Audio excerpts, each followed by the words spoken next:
అందరికీ నమస్కారం. అమ్మ మాట అమ్మాయి బాట ఛానల్కి స్వాగతం. కథ చెప్పుకుందామా? రాజ్యలక్షణం. భద్రావతి రాజ్యాన్ని పాలించే విక్రమసేనుడికి విజయుడు, అనంతుడు అనే ఇద్దరు కుమారులు. వాళ్ళు కమలలు. విక్రమసేనుడు బలపరాక్రమవంతుడే కాక మంచి పరిపాలనాదక్షుడు. రాజ్యంలో ఎక్కడా అలజడులు లేక ప్రజలు సుఖశాంతులతో జీవిస్తున్నారు. తన అనంతరం భద్రావతి పాలకుడైన వాడు తన పేరు ప్రతిష్టలు నిలబెట్టగలిగిన వాడుగా ఉండాలనే ఉద్దేశ్యంతో విక్రమసేనుడు కొడుకులిద్దరినీ క్రమశిక్షణతో పెంచటమే కాక తగిన గురువుల ద్వారా రాజోచితమైన అన్ని విద్యలు నేర్పించాడు. విజయుడు చాలా తెలివైనవాడు, విలువిద్యా నిపుణుడు, సర్వశాస్త్రాలు క్షుణ్ణంగా చదివినవాడు. ప్రవర్తనలో ఎంతో వినయం కనిపించేది. దేనికి తొణకటం కానీ ఉద్రేకపడటం కానీ అతడి లక్షణం కాదు. అనంతుడు ఇందుకు పూర్తిగా విరుద్ధం.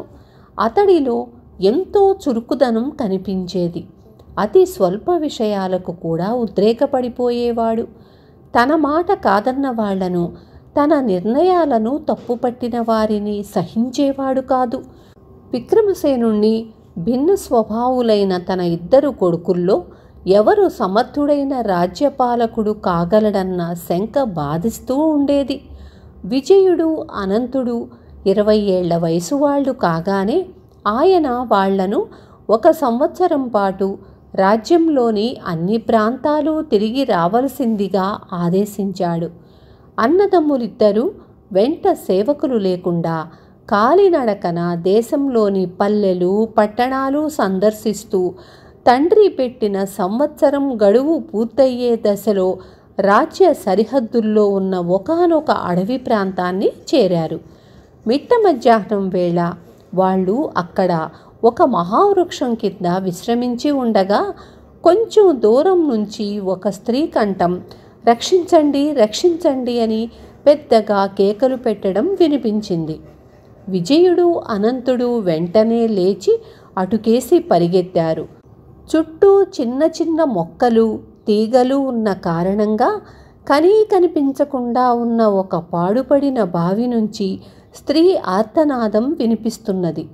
ఇద్దరూ బావిని సమీపించి లోపలికి తొంగి చూశారు. ఆపదలో ఉన్న స్త్రీ తల ఎత్తి వాళ్లకేసి చూస్తూ, "అయ్యా, ఈ పాడుపడిన బావిని అడవి తీగలు కప్పి ఉండటంతో చూడక ఇందులో పడిపోయాను. దయతలిచి నన్ను రక్షించండి" అన్నది. విజయుడు ఆమె అద్భుత సౌందర్యానికి ముగ్ధుడయ్యాడు. అతడు తల తిప్పి తమ్ముడికేసి చూసేసరికి అతడు వెంటనే అక్కడ ఉన్న కొన్ని అడవి తీగలను కత్తితో నరికి ఒకదానికొకటి ముడివేసి ఒక కొనను అన్నకు ఇచ్చాడు. రెండవ కొన పట్టుకొని కొంత దూరం బావిలోకి దిగి అక్కడ ఉన్న స్త్రీకి చేయి అందించి బయటకు తీసుకువచ్చాడు. విజయుడు ఆమెను "ఎవరు మీరు? ఒంటరిగా ఇక్కడికెందుకొచ్చారు?" అని అడిగాడు. అందుకామె "నేను కరవీరపుర రాజకుమార్తెను. నా పేరు పల్లవి. నా చెలికత్తెలతో కలిసి అడవికి విహారానికొచ్చాను. ఇక్కడ వారితో దాగుడు మూతలాడుతూ వారి నుంచి దూరమై కాలు జారి ఈ బావిలో పడ్డాను. నా చెలికత్తెలు నన్ను వెతుక్కుంటూ ఇక్కడికి రాకమానరు" అన్నది. పల్లవి మాట ముగించే లోపలే బిలబిలమంటూ ఆమె చెలికత్తెలు అక్కడికి వచ్చారు. అప్పుడు విజయుడు, అనంతుడు తామెవరైంది రాజకుమార్తెకు చెప్పారు. విజయుడికి మనసులో ఆమెను వివాహమాడాలన్న కాంక్ష కలిగింది. అనంతుడికి కూడా అలాంటి భావమే కలిగింది. తానామెకు చేయి అందించి రక్షించాడు కనుక తనను వివాహమాడడమే ధర్మం అనుకున్నాడు. ఆ వెంటనే అతడు పల్లవికి తన మనసులోని మాట చెప్పేశాడు. విజయుడు మాత్రం మౌనంగా ఊరుకున్నాడు. పల్లవి ఒక్కసారి కళ్ళెత్తి అతడి కేసి చూసి చెలికత్తెలతో కలిసి వెళ్ళిపోయింది. గడువు ముగిసి రాజధానికి తిరిగి వస్తూనే విజయుడు, అనంతుడు తండ్రికి దేశాటనలో తమకు కలిగిన అనుభవాల గురించి చెప్పి రాజకుమారి పల్లవి పట్ల తన మనసులోని కోర్కెను వెల్లడించాడు. ఇది విని విక్రమసేనుడు ఆశ్చర్యపడి కొడుకులతో, కరవీర రాకుమారి మీ ఇద్దరిలో ఎవరినైనా వరించిందో, అసలు వరించనే లేదో తెలియడం లేదు. ఆ రాజ్యం ఎంతో కాలంగా మన మిత్రరాజ్యం. రాజును రాకుమారిని ఇక్కడికి ఆహ్వానించి సంగతి సందర్భాలు తెలుసుకుంటాను అన్నాడు. భద్రావతి రాజ్య మంత్రి కరవీరపురం వెళ్ళి తమ రాజు కోర్కెగా చెప్పి పల్లవిని ఆమె తండ్రిని తీసుకువచ్చాడు. విజయుడు అనంతుడితో పాటు ఇద్దరు రాజుల సమక్షంలో మంత్రి పల్లవికి రాకుమారుల కోర్కె గురించి చెప్పి, అమ్మా పల్లవి, మా మహారాజు గారి కుమారుల్లో ఎవరినైనా నువ్వు వరించటం జరిగిందా అని అడిగాడు. పల్లవి అవునన్నట్లు తల ఊపింది. వెంటనే మంత్రి ఆమె చేతికొక పూలమాల ఇచ్చాడు.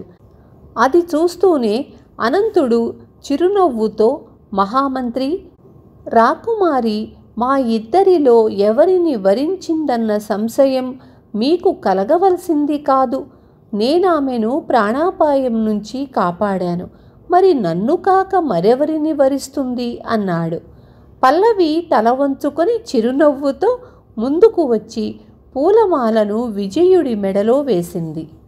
విజయుడు చిన్నగా నవ్వి ఊరుకున్నాడు.